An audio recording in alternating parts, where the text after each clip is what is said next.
previous video, sorry for that, due to the previous video, we have studied about the natural vegetation. We have started related to that. Tropical evergreen forest, tropical deciduous forest and thorny bushes we have studied into our previous video. Hope you have all seen that. And I have sent it the PDF into the group, into the WhatsApp group.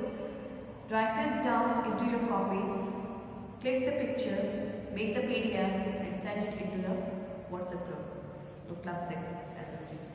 Okay, mountain vegetation. We are on the mountain vegetation. Forest found on the mountainous regions normally have trees with sharp pointed leaves. And forests found on the mountainous regions have pointed trees, as I told you that into the mountainous region pointed trees are found with thorny leaves. Pointed trees. That's why maximum coniferous forests are found into the mountain region. That coniferous forest is found into the mountain region.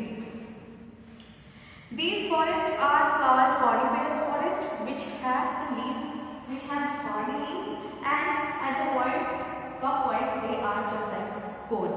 So that's why they are known as coniferous forest. Next, the density and variety varies as per the altitude and temperature of the place. As per the altitude you know now, that increase of the temperature, increase of the height, decreases of the temperature. Height, please rise in height. As the increase of the altitude, the variety of the plants become change.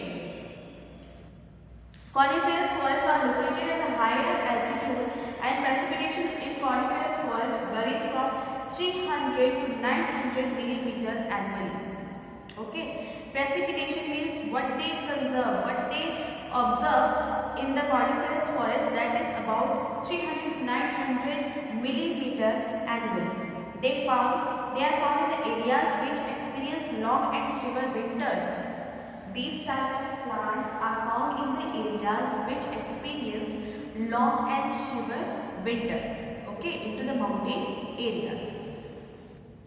Major species of trees are found here are pine, deodar, fir and kedar. These are the trees which are found into the mountainous region. Next, mangrove forest. What is mangrove forest? These forests are found on deltas and are highly fertile. These forests are found on deltas and are highly fertile.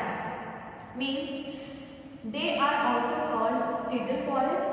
They survive in saline water. They survive in both land and water. They mostly survive in the saline water, means salty water.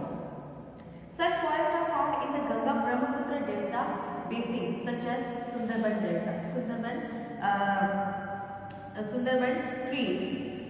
Into the Sundarban forest, there is a tree namely known as Sundari, okay, which is most abundant variety of trees found into the mangrove forest.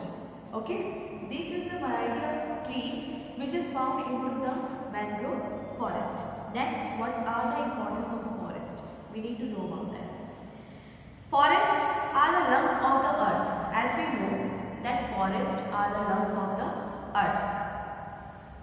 Forest trees provide oxygen. Most of the trees provide us oxygen. Obviously, all the trees provide us oxygen. So, forests are the lungs of the earth. If we finish it, it means that we are finishing the lungs of our earth. Forests provide various products like timber, medicinal herbs, fodder, fuel, lac, rubber, gum, etc. These all things we get from the forest. The forests are home of large variety of animals. Obviously, large variety of animals are found into the forest, and we are destroying the forest. That's why most of the panthers and most of the leopards are roaming into our city. That's why. Next, Because we are finishing the forest. We are cutting off the forest. We are finishing the forest. So where they will go? They will come into the cities. Next, trees in the forest help in binding the soil and thus prevent the soil erosion. Trees in the forest help in binding the soil. How? Their roots used to bind the soil by which the rain and air, the rain and the wind can't affect the soil. And it can't be, don't help in forming the soil erosion to that area. Next, the plants growth help water balance in the soil. The plants growth help in the water balance into the soil. Increase, it balance the quantity of the soil, humidity of water into the soil.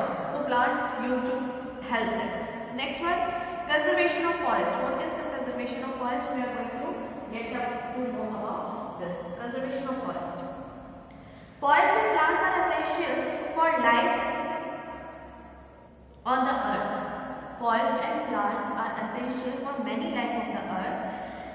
They maintain the balance of availability of the most essential gases on the earth for human life.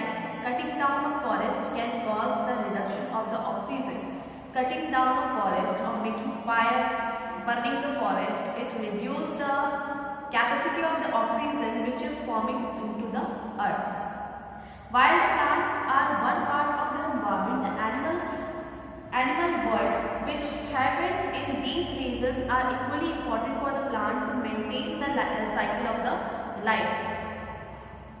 To maintain the life cycle, why the plants are important, in the same way animals are important to maintain the balance into the life cycle. Next, animals eat the plants and also help to transport their seeds from one place to another. Animals release carbon dioxide which is essential for the plants. That is the reason. Thus, interdependence of nature help in maintaining the ecological balance. Means they both are dependent on each other. Animals are dependent on plants and plants are dependent on the animals.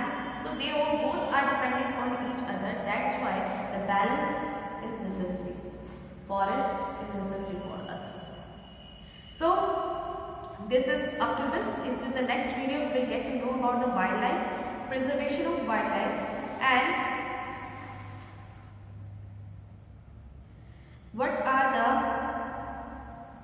national parks which are found into the India. Thank you so much.